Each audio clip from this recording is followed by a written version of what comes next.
Hello guys, WNSO time हो चुका है और आज हम जो वीडियो बना रहे हैं वो रात के 3 बजे बना रहे हैं। क्यों बना रहे हैं? क्योंकि आज मुझे नींद नहीं आ रही और मैंने सोचा फ्री बैठा मैं क्या कर रहा हूँ, आज एक वीडियो बना लेता हूँ। और इस वीडियो के अंदर मैं आज आपको एक ऐसी डिटेलें बताने जा रहा हूँ जो डिटेलें कभी भी नहीं बताई किसी ने भी।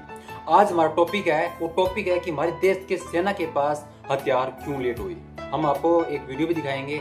वो जो हथियार बता रहे हैं 2040 तक हम हासिल करेंगे, वो हथियार हमारे पास 2000 से पहले होना चाहिए था। पूछता है भारत कि कांग्रेस ने हथियारों को लेकर सेना को हथियारों की कमी क्यों महसूस कराई। सेना के पास हथियारों की कमी आज बहुत है, चाहे वो थल सेना हो, चाहे वो जल सेना हो, चाहे भले वो वायु सेना हो। हमारे डिफेंस बजट कम से कम कितना होना चाहिए था आज? 20 से 22 लाख करोड़। और चाइना का जो है डिफेंस बजट वो 19 लाख करोड़ के। भारत के दुश्मन कितने हैं अब आपको बताता हूँ। भारत एक दो फ्रंट पर युद्ध नहीं लड़ रहा है। अगर भारत कोई भी स्टेप युद्ध का उठाएगा तो कम से कम कितने स्टेप पर युद्ध लड़ेगा, अब आपको हम बताते हैं। पूछता है भारत कांग्रेस ने हथियार क्यों नहीं लेकर आई सेना के लिए अच्छे हथियार। और आज एक बात और भी की जाए कि ये बार बार विपक्ष वाले कहते हैं ऑपरेशन सिंदूर के टाइम में पहलगाम जो अटैक हुआ था, आपको पता होगा पहलगाम अटैक के बारे में, इसके बाद हमने रिटेलिएट किया था। तो बात की जाए, पूछता है भारत कि देश की सेना के पास जब हथियारों की कमी थी पूरे करने थे, चलो हमारे कुछ विपक्ष पार्टियां बोल रही है रफाल गिरे थे। भाई साहब, आपकी सरकार थी, रफाल क्यों? भारत का तेजस इतना एडवांस समझते थे कि हमें रफाल की जरूरत ही नहीं पड़ती भाई, इतनी जरूरत ही नहीं पड़ती। और हम आज जो हथियार तेजस से युद्ध लड़ रहे होते और हमारा तेजस बहुत अच्छा है, मैं ये नहीं कहता, पर बात और की जाए दूसरी तरफ की तो एक चीज लॉजिक जरूर उठ के आता है कि हमारी सेना के पास जो हथियार 2014 के लेकर और अब जो आ रहे हैं वो हथियार बहुत पहले आ जाने चाहिए थे। आज हमारे हथियार क्यों आ रहे हैं? कुछ लोग बोलेंगे कि पीएम मोदी को कुछ करना चाहिए, पीएम मोदी ने ये नहीं किया हथियारों के लिए, वो नहीं किया हथियारों के लिए, पीएम मोदी कर क्या रहा है, ये सोच रहे हैं कुछ लोग। मैं उन्हें कहना चाहता हूँ, हमारे देश के अंदर वैज्ञानिक इतने अच्छे हैं कि आज अमेरिका जैसे देशों को चला रहे हैं। हमारे देश के पास टैलेंट बहुत है, पर हमारे देश के जो टैलेंट था उसकी कदर नहीं की गई थी वक्त रहते हुए। इन विपक्ष पार्टियों ने तो सिर्फ जात पात धर्म ये चला के रखा। पर पूछता है भारत, हमारे देश की सेना के पास हथियारों की इतनी कमी है आज भी कि अगर उन्हें पूरा करें तो अगले 20 से 25 साल लग जाएंगे। चलो मोदी जी ने कमी उस हथियारों की पूरी नहीं कर पा रहे हैं, पर भाई साहब पीएम मोदी आज कुछ ना कुछ हथियारों की कमी जरूर पूरी कर रहे हैं, जिससे हमारा भारत आज डिफेंस के मामले में बात की जाए। मैं 2013 से जब न्यूज सुनता था तो 8वां 7वां, जब मैं पीएम मोदी ने जब संभाली थी कमान तब 7वां स्थान था। और उसके बाद आज 11 साल के अंदर डिफेंस के मामले में भारत 4th नंबर पर आता है। और बात की जाए 3rd पे चाइना और 2nd पर रसिया और 1 पर यूएस। इनके जो डिफेंस बजट है ना, वो देखना कितने अच्छे डिफेंस बजट है। इनकी देश की सेना मजबूत इसलिए है क्योंकि इनकी जो जनता है ना, वो वक्त रहते हुए सरकार अच्छी चुनी थी। क्या चुनी थी? वक्त रहते हुए सरकार अच्छी चुनी थी। उन्होंने देश को देखा। हमारे देश के अंदर कुछ लोग ऐसे भी हैं जो टमाटर महंगा हो जाता है सरकार चेंज कर देते हैं, और प्याज महंगा हो जाता है सरकार चेंज कर देते हैं, सिलेंडर महंगा हो जाता है सरकार चेंज करते हैं। भाई साहब, ये चीज तो महंगी हो जाए चलेगी, पर ऐसा नेता चुनो जो देश की तरफ देखता है, देश को मजबूत बनाने की तरफ देखता है। ऐसे नेता को चुने, मत कहना चाहता हूँ आज। मैं हर बार वीडियो में ये बात कह रहा हूँ। हम भी तो मेहनत करते हैं भाई, हम भी जॉब करते हैं, हम तो कभी नहीं बोलते सरकार को ये महंगा हो गया, ये सस्ता हो गया। हमारे देश की सेना मजबूत होनी चाहिए, हमारा देश मजबूत होना चाहिए। भले ही हमारा महंगा हो जाए, कुछ भी कमा लेंगे यार, थोड़ा ओवर टाइम काम कर लेंगे, और क्या है, पर हम ये नहीं सोचते। हमारे देश की सेना के हथियारों की जो कमी है वो इसके पीछे सरकार की तो है ही, पर हमारी भी कुछ कमियां हैं कि हमने वक्त रहते हुए इन कांग्रेसों को वोट दिया, और वोट देते रहते हमने इतना इनके अंदर खो गए थे कि हमने देश ही नहीं देखा। जो पार्टियां हर वक्त पूछता है भारत कि पूरे दिन भारत के अंदर रहकर भारत के ऊपर ही एक जहर बोल रहे हैं अंदर बैठ के। अब अगर पाकिस्तान को ठोकते हैं तो दर्द इन्हें होता है, बांग्लादेश को ठोकते हैं तो दर्द इन्हें होता है, पर हथियारों की कमी को इन्होंने कभी पूरा नहीं किया। क्यों नहीं किया इन्होंने हथियारों की कमी पूरा? इन्होंने घोटाले किए, अगस्ता वेस्टलैंड और बॉम्बस्फोट और भी मैं आपको बताने की कोशिश करूंगा आगे आने वाले पार्ट 2, 3 मेन में। हम मजबूत कर लेंगे सेना को, पर 2050 या 60 तक मजबूत हो जाएगी हमारी सेना। उसके बाद तो क्या पता हम सेकंड नंबर पर हो सुपर पावर के अंदर, या फर्स्ट नंबर पर भी हो। मोदी जैसा प्रधानमंत्री को रखना बहुत जरूरी है। मैं हर वीडियो में कह रहा हूँ। हमारा एक बाल ठाकरे साहब ने एक बात कही थी कि गुजरात में से जब पीएम मोदी चले गए तो गुजरात तो गया। अब मैं कह रहा हूँ कि अगर इंडिया से मोदी चला गया तो इंडिया भी गया। ये बात आज यहाँ कह रहा हूँ मैं। क्यों कह रहा हूँ? क्योंकि इस समय मोदी ने जब भी सेना को कुछ हुआ है, सेना पर कोई अटैक हुआ है, तो देश पर कभी भी अटैक हुआ है, तब बदला लिया मोदी ने। ये कांग्रेस की तरह नहीं हाथ पर हाथ धर के चूड़ियां पहन के बैठ जाए। डॉक्टर मनमोहन सिंह बहुत एजुकेटेड प्रधानमंत्री, बहुत एजुकेटेड अर्थशास्त्री थे ये, पर देश को कैसे चलाना है ये इनको पता नहीं था। सही बताऊं तो मैं पीएम मोदी को भले तुम लोग अनपढ़ बोलो, पर भाई साहब अगर हर जगह खुद के दम पर होता है, खुद के दम पर कोई स्पेशल वो हाथ मिलाने के लिए कोई औरत को नहीं रखता है, कोई आदमी को नहीं रखता है, खुद हाथ मिलाता है। और ये डॉक्टर मनमोहन सिंह हाथ मिलाने के लिए तो एक औरत को रख रखा था। पढ़ाई से कुछ नहीं होता, स्किल होनी चाहिए इंसान के पास। मैंने ऐसे भी लोग देखे हैं जो एमटेक करके, एमबीए करके, पीएचडी करके टेम्पो चला रहे हैं, जो डिप्लोमा और बीटेक करके और महीने के 2 से 3 लाख रुपए का सैलरी का, यानी कि 2 से 3 लाख रुपए सैलरी लेकर जाते हैं। मैंने ऐसे भी लोग देखे हैं 2-3 लाख रुपए महीने कमा रहे हैं ये लोग। स्किल है इनके पास, उनके पास डिग्रियां हैं, पढ़ के रख लिया उन्होंने, काम उनके कुछ आया नहीं, उन्होंने थोड़ा सा बाहर जाकर कुछ देखा ही नहीं, उन्होंने दुनियादारी क्या होती है वो देखा ही नहीं, इसलिए वो आज वहीं रह गए, पढ़ते रह गए, गवर्नमेंट कंपनीज में पढ़े रहे। और प्राइवेट सेक्टर में जो लोग गए उन्होंने आगे स्किल बढ़ाई और आगे कामयाब हो गए। इसलिए कहता हूँ कि हमें पढ़ाई को इतना ही ध्यान दो कि हम पास हो जाएं और स्किल पर ध्यान दो, ठीक है ना। तो मैं अब आपको एक वीडियो दिखाना चाह रहा हूँ जो हथियारों की कमी है। इसके बाद मैं एक और वीडियो खुद के बता रहा हूँ, तो मैं वो अगला लेके आऊंगा। ठीक, थैंक यू गाइस। भारत पर पहले 2 फ्रंट वॉर का खतरा था, लेकिन जिस तरह से बांग्लादेश में चीन और पाकिस्तान सक्रिय हो रहे हैं, उसे देखते हुए सेना के सामने अब 3 फ्रंट वॉर की चुनौती है, जिससे निपटने के लिए सेना कमर कसने में जुट गई है। बड़ी खबर यह है कि सेना की तरफ से रक्षा बजट में 20% के इजाफे की मांग की जाएगी। अगर यह मंजूर हुई तो बजट 8 लाख करोड़ रुपए से ज्यादा हो सकता है।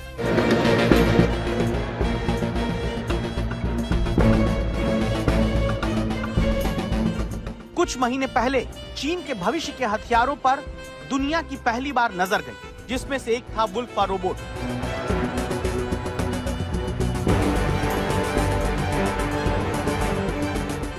चीन की इसी परेड में स्टेल्थ अटैक ड्रोन भी दिखाई दिया, जिसे चीन की सेना अपना गेम चेंजर हथियार मान रही है। खतरनाक होती दुनिया में अगर पड़ोसी इतनी तैयारी कर रहे हैं तो फिर खबरदार होना जरूरी है। चीन और पाकिस्तान से आने वाले खतरों को देखते हुए भारतीय सेना को और मजबूत बनाने की जरूरत है। ऑपरेशन सिंदूर ने दिखा दिया है कि भारत आतंकवादियों और पाकिस्तानी सेना के ठिकानों पर एक साथ सख्त और तेजी से कार्रवाई कर सकता है। हमारी सेना का नुकसान करने की थी तैयारी, हमने उनसे सीने पर चढ़ कर दिखा दिया कि हमारे वीरों की कैसी है तैयारी। वाह। इस ऑपरेशन के बाद रक्षा मंत्रालय अगले वित्तीय वर्ष यानी 2026-27 के लिए रक्षा बजट में करीब 20% की बड़ी बढ़ोतरी मांगने की तैयारी कर रहा है। अगर ये मंजूर होती है तो बजट 8 लाख करोड़ रुपए से ज्यादा हो सकता है। भारत की ओर नजर उठाने का एक ही अंजाम होगा, तबाही। हम घर में घुसकर मारेंगे। रक्षा बजट में इजाफा वक्त की मांग है, क्योंकि चीन भारत से कई गुना ज्यादा पैसा अपनी सेना को आधुनिक बनाने में लगा रहा है। उसी का नतीजा है कि उसके सैनिकों के साथ वुल्फ रोबोट ऑपरेशन में हिस्सा ले रहे हैं। संदेश साफ है कि अगर अगली बार टकराव हुआ तो चीन की तकनीक से भी मुकाबला होगा। ऑपरेशन सिंदूर ने साबित कर दिया कि भारत अब स्ट्रेटेजिक रेस्ट्रेंट की पुरानी नीति से आगे बढ़ चुका है। अब आतंकवाद के खिलाफ सीधा और तेज जवाब दिया जाएगा।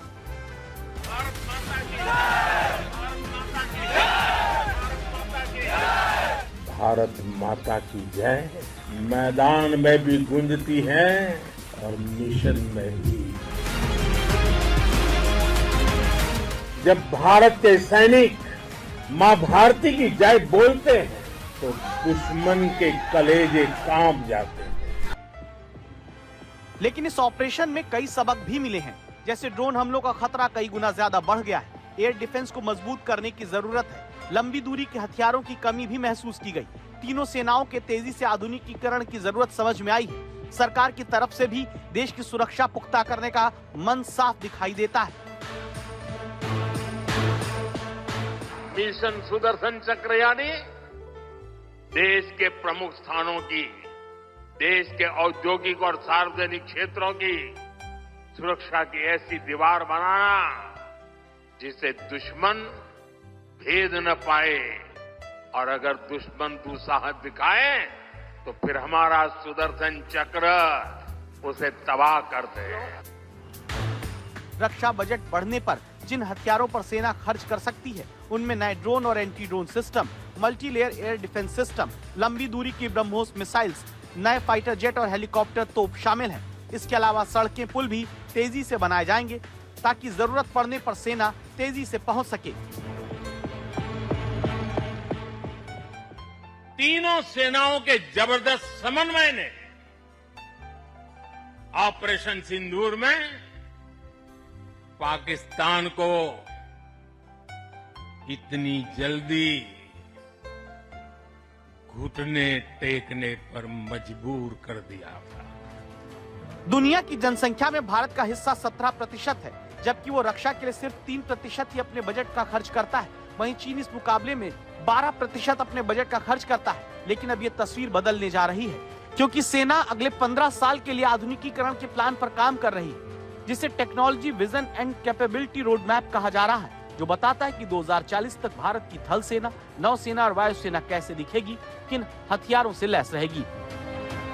इसके मुताबिक भारतीय सेना 1800 नए टैंक खरीदेगी, जो उत्तरी और पश्चिमी सीमाओं पर तैनात मौजूदा T-72 टैंकों की जगह लेंगे। इसके अलावा 300 से 400 हल्के टैंक भी फौज में शामिल किए जाएंगे, जो अलग अलग इलाकों और दुश्मनी के हालात में काम आएंगे। इसके अलावा सेना 50,000 tank mounted anti tank guided missile, 700 से ज्यादा रोबोटिक IED रोधी सिस्टम और 6 लाख तोप के गोले खरीदने का प्लान बना रही है।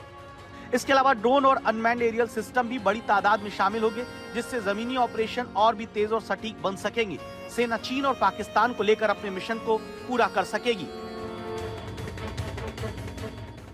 इस बार भारत देश पूरी तैयारी के साथ है और इस बार वो संयम नहीं रखेगा जो सिंदूर 1.0 में हमने संयम रखा। इस बार हम आगे की कार्रवाई करेंगे और कुछ ऐसी कार्रवाई करेंगे कि हो सकता है पाकिस्तान को सोचना पड़े कि उसके इतिहास में, भूगोल में रहना है कि नहीं रहना। इसी तरह भारतीय नौसेना आने वाले 15 सालों में एक और एयरक्राफ्ट कैरियर तैनात करेगी। 3 साल पहले INS विक्रांत के शामिल होने के बाद ये दूसरी बड़ी छलांग होगी। नौसेना 10 नेक्स्ट जनरेशन फ्रिगेट और 4 लैंडिंग डॉक्स खरीदेगी। वायुसेना की ताकत अगले 15 सालों में और भी विस्फोटक होने वाली है, जिससे जमीन से लेकर आसमान और समंदर तक से दुश्मनों को कड़ी टक्कर दी जा सकेगी।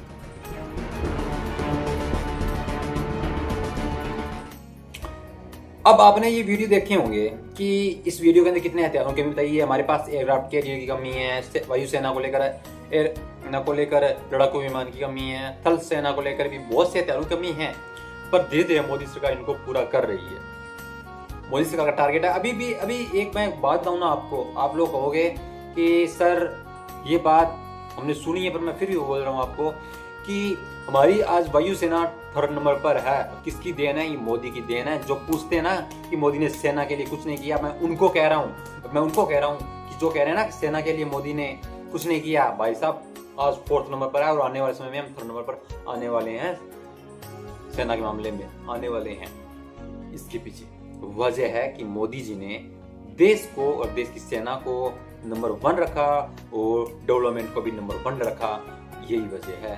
हथियार हमारे देश के पास बहुत अच्छे मॉडर्न होने चाहिए, पर होंगे, टाइम लगेगा। इसको लेकर हम 30 साल मोदी जी से प्रधानमंत्री रखना बहुत जरूरी है। इस देश के लिए बहुत जरूरी है, बहुत जरूरी है। क्यों जरूरी है? ये इसलिए कह रहा हूं कि हमारे हथियार की जो कमी है वो 2050 तक पूरी होगी। अब कुछ लोग बोलेंगे कि हमारे वैज्ञानिक क्या कर रहे हैं। भाई साहब, वैज्ञानिकों को भी फंड चाहिए कि हम ये हथियार बना रहे हैं, इतना 1000 करोड़ पेमेंट चाहिए। और ये कांग्रेस वाले क्या बोलते थे, विपक्ष पार्टियां क्या बोलती थी, हमारे पास पैसा नहीं है। ये मोदी आने के बाद कहां से आ गए इतने पैसे, इतने हथियार कहां से आ रहे हैं? कभी ये हथियार आ रहा है इंडिया में, कभी वो हथियार आ रहा है, ये आ रहा है। मैंने एक वीडियो पहले भी डाला था कि भारत को इतने ज़्यादा फाइटर जेट, ऐसा कुछ थंबनेल है उसकी, वो देखना आप, ठीक है ना, क्यों खरीद रहे हैं, ऐसा कुछ है उसके अंदर। भाई हमारे देश के पास हथियारों की इतनी कमी है कि हमारे देश को कितने फ्रंट पर युद्ध लड़ना पड़ रहा है।